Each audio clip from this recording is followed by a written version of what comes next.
भस्मासुर शंकर जी का भक्त था, तारकासुर शिव जी का भक्त था, बाणासुर शिव जी का भक्त था, गजासुर शिव जी का भक्त था, शंखचूर्ण शिव जी का भक्त था, जलंधर शिव जी का भक्त था, रावण शिव जी का भक्त था,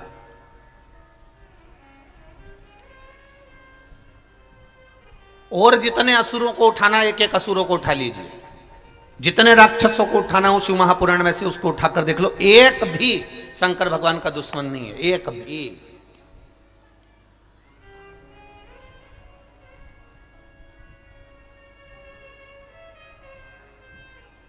भस्मासुर, तारकासुर, तारकासुर के 3 बेटे तारकाक्ष, विदुम्माली, कमलाक्ष की किसी ने शंकर भगवान से दुश्मनी नहीं करी और न शंकर भगवान ने इनसे दुश्मनी रखी। कोई दुश्मन नहीं है, क्योंकि शिव का एक नाम है आशुतोष। आज के जमाने में लड़के का नाम आशुतोष रख दो तो वो दूसरे से दुश्मनी पाल सकता है और दूसरे उससे दुश्मनी पाल सकते हैं।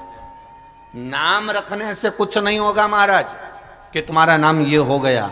आशुतोष नाम रख लिया तुमने और तुम सोचो कि मैं उससे भेद कर रहा हूं, उससे द्वेष कर रहा हूं, वो मेरा भाई ने मुझे लूट लिया, मेरे भाई ने ऐसा कर दिया, मेरे भैया ने ऐसा कर दिया, मेरी भाभी ने ऐसा कर दिया, मेरी माता ने ऐसा कर दिया, मेरे पिता ने ऐसा कर दिया, साथी ने ऐसा कर दिया। नाम रखने से कुछ नहीं होगा। तुम सोचो कि नाम रख लिया और तुम आशुतोष हो गए, तो ये बहुत कठिन बात है साहब। आशुतोष का मतलब तो समझो, शिव पुराण के 24,000 श्लोक में से एक श्लोक ऐसा बता दो जो शंकर जी का दुश्मन था। कोई असुर, कोई राक्षस, कोई शिव जी का द्रोही था, कोई दुश्मन था।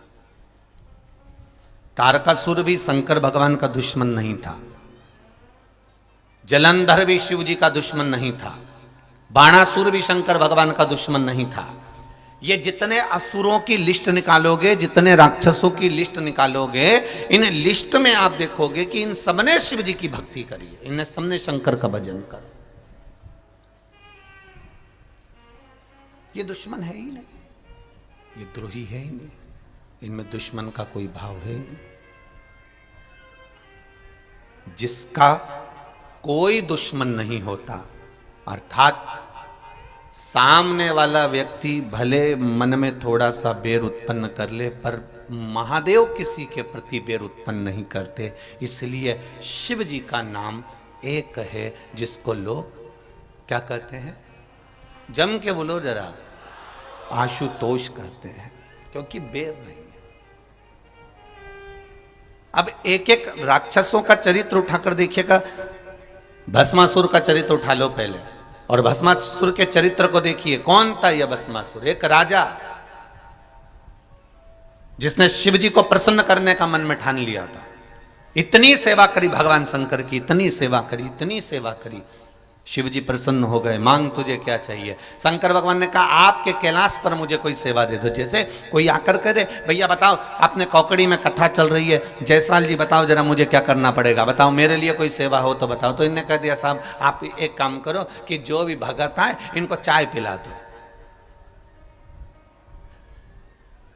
हमने कहा चाय तो पिला दूंगा, पर दिक्कत यह है कि दूध ला सकता हूँ, पत्ती ला सकता हूँ, गैस ला सकता हूँ, भट्टा ला सकता हूँ, पर बनाएगा कौन? दिक्कत वहां खड़ी हो गई। पिलाएगा कौन? तो क्या पिलाने वाले तो यहाँ बहुत भगत हैं साहब, जो कथा सुनने आता है वो सेवा में लग जाता है, तो पिलाने वाला तो ढेर मिल जाएगा, पर बनाने की आपत्ति है कि भैया। और बनाने वाला भी चतुर चाहिए। मालूम पड़े ज्यादा अदरक डाल देने, दूध फटी गया, चाय पूरी फट गई, फिर क्या होगा? जो दूध लेकर आया था वही चिल्लाएगा, तेरे को नहीं आती थी तो तूने बनाई क्यों? क्यों? किसने कहा तेरे को बनाने का? तुझे आती नहीं है तो क्यों बना रहा? भस्मासुर ने भगवान देवाधिदेव महादेव से कहा, जितने लोग इस कथा को सुन रहे हैं आस्था चैनल पर, फेसबुक, यूट्यूब पर, जितने लोग इस कौकड़ी छोटे से गांव में हजारों की संख्या में, लाखों की संख्या में जितने लोग कथा श्रवण कर रहे हैं ये तीनों डूमों में बैठकर, तीनों पंडालों में बैठकर।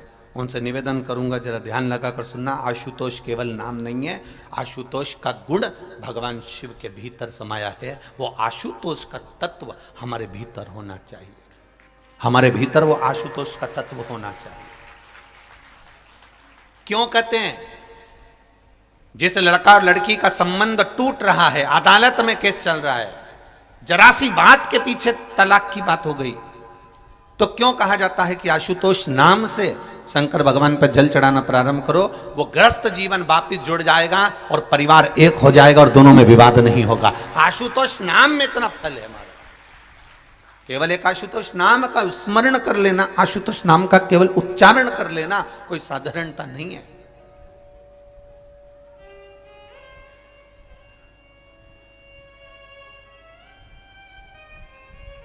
जब बहुत क्लेश अपार क्लेश होता है, पति पत्नी में झगड़ा होकर पत्नी मायके भी चली जाती है, पति अपने घर पर रह जाता है, एक दूसरे का फोन आना बंद हो जाता है, एक दूसरे से बातचीत बंद हो जाती है, कोई पत्र व्यवहार नहीं होता, 6 महीना 8 महीना साल भर 1.5 साल हो गया, ना पति सुध ले रहा ना पत्नी सुध ले रही, तो उस जगह पर ये आशुतोष भगवान कार्य करते हैं। उस समय पर आपका एक लोटा जल शंकर भगवान को जब चढ़ाने के लिए जाते हो, और जल चढ़ाते समय जब शिव जी को आशुतोष कहकर जल समर्पित करा जाता है, जल का पात्र जब भरा जाता है, तो इस पात्र को जब इस तरह से चढ़ाते हैं तो वो आशुतोष का स्मरण कर कर किया जाता है। तब कितना भी विवाद हुआ हो, दोनों पक्ष में से किसी न किसी एक पक्ष की ओर से फोन आना चालू हो ही जाता है। आशुतोष शब्द ही एक आनंद है, आशुतोष उच्चारण ही एक सुख का उच्चारण।